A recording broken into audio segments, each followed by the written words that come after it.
जय गुरुदेव, जय माँ गायत्री। आप सभी को मेरा प्रणाम। आज हम बात करेंगे सतयुग की वापसी, पूज्य गुरुदेव की प्रसिद्ध पुस्तक, जिसमें बहुत ही संक्षेप में पूज्यवर ने बताया है कि सतयुग की वापसी किस प्रकार होनी है, क्या क्या महत्वपूर्ण परिवर्तन होना है। आइए इस पुस्तक के अंदर के मर्म को समझते हैं। विभीषिकाओं के पीछे झांकती यथार्थता। वैभव को कमाया तो असीम मात्रा में भी जा सकता है, पर उसे एकाकी पचाया नहीं जा सकता। मनुष्य के पेट का विस्तार थोड़ा सा ही है। यदि बहुत कमा लिया गया है तो उस सब को उद्रस्त कर जाने की ललक लिप्सा कितनी ही प्रबल क्यों न हो, पर वह संभव हो नहीं सकेगी। नियत मात्रा में अधिक जो भी खाया गया है वह दस्त, उल्टी, उदरशूल जैसे संकट खड़े करेगा, भले ही वह कितना ही स्वादिष्ट क्यों न लगे। शारीरिक और मानसिक दोनों ही क्षेत्र भौतिक पदार्थ संरचना के आधार पर विनिर्मित हुए हैं। उनकी भी अन्य पदार्थों की तरह एक सीमा और परिधि है। जीवित रहने और अभिष्ट कृत्यों में निरत रहने के लिए सीमित ऊर्जा, सक्रियता एवं साधन सामग्री भी अभिष्ट है। इसका उल्लंघन करने की ललक तटबंधों को तोड़कर बहने वाली बाढ़ की तरह अपनी उच्छल संक्रलता के कारण अनर्थ ही अनर्थ करेगी। उस उन्माद के कारण पानी तो व्यर्थ जाएगा ही, खेत खलिहानों, बस्तियों आदि को भी भारी हानि उठानी पड़ेगी। यूँ चाहे तो नदी इसे अपने स्वेच्छाचार और अहंकार दर्प प्रदर्शन के रूप में भी बखान सकती है, पर जहाँ कहीं जब कभी इस उन्माद की चर्चा चलेगी तब उसकी भर्त्सना ही की जाएगी। उपयोग की दृष्टि से थोड़े साधनों में भी भली प्रकार काम चल सकता है, पर अपव्यय की कोई सीमा मर्यादा नहीं। कोई चाहे तो लाखों के नोट इकट्ठे करके उनमें माचिस लगाकर होली जलाने जैसा कौतूहल करते हुए प्रसन्नता भी व्यक्त कर सकता है, पर इस अपव्यय को कोई भी समझदार ना तो सराहेगा और न उसका समर्थन करेगा।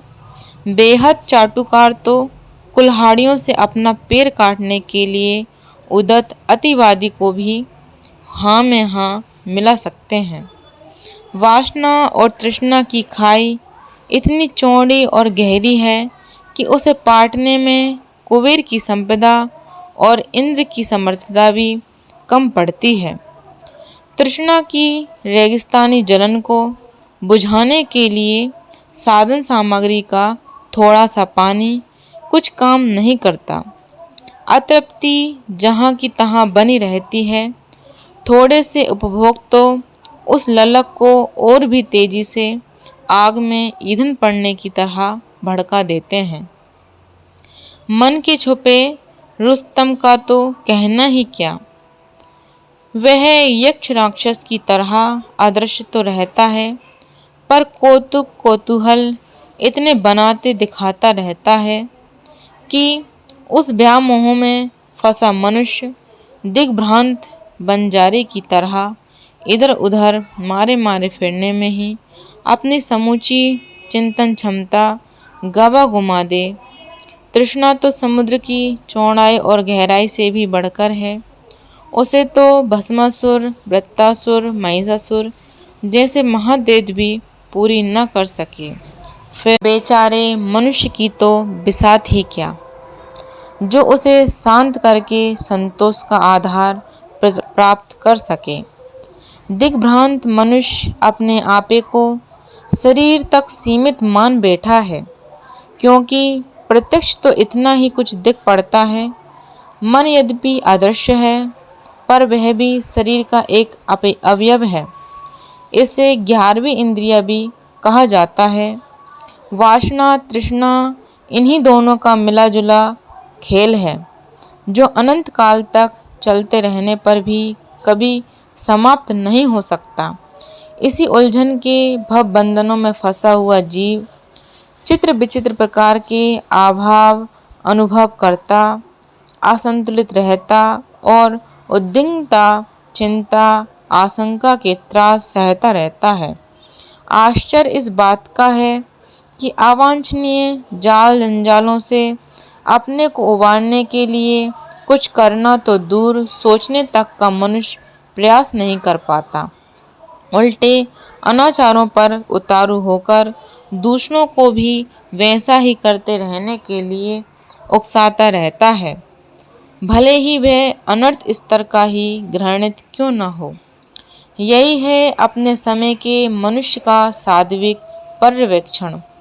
मूर्खता को कहने सुनने में तो उपहासपद बताया जाता है, पर वस्तुतः वह इतनी प्रबल एवं आतुर होती है कि उसके आवेश को रोक सकना अच्छे अच्छों के लिए भी कठिन हो जाता है। ये उन्माद जब सामूहिकता के साथ जुड़ जाता है तो फिर स्थिति उस विशालकाय पागलखाने जैसी हो जाती है, जिसमें रोगी एक दूसरे को उकसाने, भड़काने, गिराने और सताने जैसी विडंबनाओं में ही लगे रहते हैं। वे सभी मात्र हानि ही हानि उठाते हैं। गीताकार ने सच कहा है कि जब दुनिया सोती है तब योगी जागते हैं। यह अनुभुज पहेली तभी प्रमाणिक सिद्ध हो सकती है जब यह सोचा जाए कि असंख्यों अवांछनीयताओं की लहरें उठाते चलने वाले प्रस्तुत प्रवाह के साथ साथ बढ़ते रहने की अपेक्षा कोई आश्रय दे सकने वाला किनारा खोजा जाए। प्रचलनों से हटकर नए तौर तरीके अपनाकर यथार्थता का आश्रय लेने वाली उमंगें, अन्यथा अच्छे भले नदी नालों वाली जल संपदा खारे समुद्र में गिरकर आपे ही बनती चली जाएगी। वर्तमान में तो सर्वत्र कुहासा छाया दिखता है। पतझड़ की तरह सर्वत्र ठूठों ही ठूठों का जमघट दिख पड़ता है। पतन और पराभव का नगाड़ा बजता सुनाई देता है। भविष्य अंधकार में प्रतीत होता है और लगता है कि मनुष्य समुदाय अब सामूहिक आत्महत्या करने पर उतारू आवेश से बुरी तरह ग्रसित हो रहा है। चूहों और खरगोशों की संख्या जब असाधारण रूप से बढ़ जाती है और उनके लिए खाने पीने रहने के लिए सहारा शेष नहीं रहता तो वे किसी बड़े जलाशय में डूब मरने के लिए बेतहाशा दौड़े लगाते देखे जाते हैं। चल रही गतिविधियों की समीक्षा करने पर लगता है मानो एक ऐसा तूफान उभर रहा है कि मानवीय सत्ता, महत्ता, संपदा और प्रकृति जैसे संचय में से कुछ भी उसकी चपेट से बचकर रह नहीं सकेगा। अहंकारी यदुवंशी आपस में ही लड़ मरकर खप गए थे। उन पर बाहर से कोई वज्रपात नहीं हुआ था। आग सबसे पहले उसी स्थान को जलाती है जहाँ से वह प्रकट होती है। उद्दीप्त वासना, अनियंत्रित तृष्णा और उन्माद जैसी अहंकारिता का त्रिदोष जब महाग्रह की तरह मानवीय गरिमा को निगलता घटकता चला जा रहा है, तब बच सकने की आशा यत्किंचित ही शेष रह जाती है।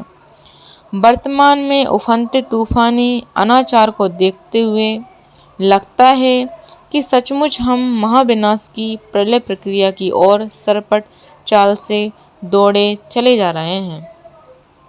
प्रचंड प्रवाह को रोक सकने वाला बांध विनिर्मित करने, जलधारा को नहरों के माध्यम से खेत बगीचे तक पहुंचाने का काम तो निश्चय ही बड़ा कष्ट साध्य और श्रम साध्य है, पर करने वाले जब प्राणपण से अपने पुरुषार्थ को सृजन की सदास्यता के साथ संबंध करते हैं तो उनकी संसाधना भी कम चमत्कारी परिणाम उत्पन्न नहीं करती।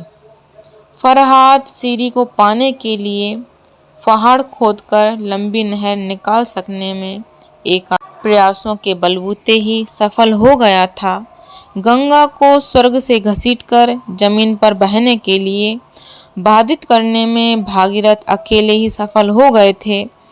व्यापक अंधकार पर छोटा दिखने वाला सूरज ही विजय प्राप्त कर लेता है। अस्तु यह आशा भी की जा सकती है कि मनुष्य में उत्कृष्टता का उदय होगा तो ये वातावरण भी बदल जाएगा जो हर दृष्टि से भयंकर ही भयंकर दिख पड़ रहा है। महान प्रयोजन के श्रेष्ठकारी बने, गिरने गिराने की, मिटने मिटाने की, ध्वंसात्मक योजनाओं में अनेकों मन चले साथ देने, सहायता करने के लिए सहज ही तैयारी हो जाते हैं। होली जलाने के कौतूहल हेतु छोटे बच्चों से लेकर किशोर युवकों तक का एक बड़ा सामूहिक लकड़ियों बीनते देखा जाता है। जब उस ढेर में आग लगती है तो तालियां बजाने और हुल्लड़ मचाने वालों की कमी नहीं रहती। कठिनाई तब पड़ती है जब छप्पर छाने की आवश्यकता पड़ती है। बुलाने पर भी पड़ोसी तक आनाकानी और बहानेबाजी करते देखे गए हैं। तब काम अपने बलबूते ही आरंभ करना पड़ता है। कवि टैगोर ने भी ठीक ही कहा है कि यदि सत प्रयोजन की दिशा में कुछ करना सजोना हो तो एकला चलो रे की नीति अपनानी चाहिए। गीताकार के परमादेशानुसार सारा संसार जब मोह निद्रा में लंबी तान कर सो रहा हो तब भी योगी को प्रचलन के विपरीत जागते रहने की जन सुरक्षा की हिम्मत जुटानी चाहिए। निबिड़ अंधकार से निपटने के लिए जब माचिस की एक तीली अपने को जलाने का साहस सजोकर प्रकट होती है तो दीपक उस तीली के बुझने से पहले ही अपने को ज्योतिर्मय कर लेते हैं। इतना ही नहीं, दिवाली जैसे विशेष पर्वों पर प्रज्वलित दीपकों की विशालकाय बहानी तक स्थान स्थान पर जगमगाती दृष्टिगोचर होती है। अकेले चल पड़ने वालों का उपहास और विरोध आरंभ में ही होता है, पर जब स्पष्ट हो जाता है कि उच्च स्तरीय लक्ष्य की दिशा में कोई चल ही पड़ा तो उसके साथी सहयोगी भी क्रमशः मिलते और बढ़ते चले जाते हैं। निष्ठा भरे पुरुषार्थ में अद्भुत आकर्षण होता है। उनका प्रभाव भले बुरे दोनों तरह के प्रयोगों में दिखाई देता है। जब चोर उचक्के लवार लफंगे दुराचारी व्यभिचारी नशेबाज धोखेबाज मिलजुल कर अपने अपने सशक्त गिरोह बना लेते हैं तो कोई कारण नहीं कि सृजन संकल्प के धनी प्रामाणिक और प्रतिभाशालियों को अंत तक एकाकी ही बना रहना पड़े। भगीरथ ने लोक मंगल के लिए सुरसरी को पृथ्वी पर बुलाया तो ब्रह्मा विष्णु ने गंगा को प्रेरित करके भेजा और धारण करने के लिए शिव जी तत्काल तैयार हो गए थे। नव सृजन में संलग्न व्यक्तियों की कोई सहायता न करे ये हो ही नहीं सकता। जब हनुमान अंगद नल नील जैसे रीछ बानर मिलकर राम को जिताने का श्रेय ले सकते हैं तो कोई कारण नहीं कि नव सृजन के कार्य क्षेत्र में जुझारू योद्धाओं की सहायता के लिए अदृश्य सत्ता दृश्य घटनाक्रमों के रूप में सहायता करने के लिए दौड़ती चली न आए। विपन्नताएं इन दिनों सुरसा जैसा मुंह बनाकर खड़ी दिखती हैं। आतंक रावण स्तर का है। प्रचलनों के चक्रवात भंवर अंधड़ तूफान अपनी विनाश क्षमता का नग्न प्रदर्शन करने में कोई कसर रहने नहीं दे रहे हैं। वासना तृष्णा और अहंता का उन्माद महामारी की तरह जन जन को भ्रमित और संतृष्ट कर रहा है।